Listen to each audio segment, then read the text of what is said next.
Sa video ito, malalaman niyo ang 10 gulay na wala sa bahay kubo. Pero bago yan, make sure to subscribe, like, and comment, and share.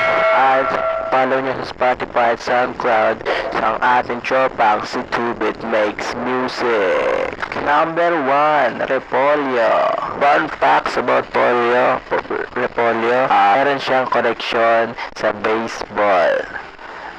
Modern baseball. Number 2, broccoli. Fun facts about broccoli.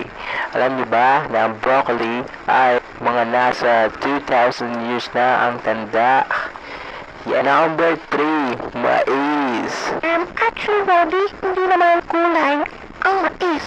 Kaya hindi mo muna ng Pilipinas dahil sa inyo. Number 4, kamote. Fun facts about kamote. Alam niyo ba na mayroong 4,000 variations ng kamote sa buong universe? Pero bago ko sabihin ng number 5, comment niyo muna ang I love Paulo for 5 years of good luck. Number 6, ampalaya.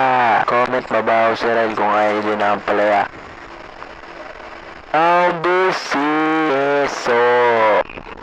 Fun facts about keso. Alam niyo ba na ang keso ay hindi gulay? Number 7, carrot.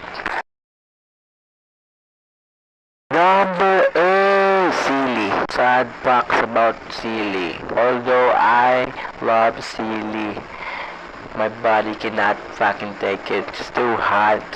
It's too spicy. Sana magkaroon ng siling hindi manghang. Number 9, espinica or mas kilala bilang spinach or Popeye the Sailor Man. Alam niyo ba na si Popeye the Sailor Man ay may 4 inches sa tip? At ang number 10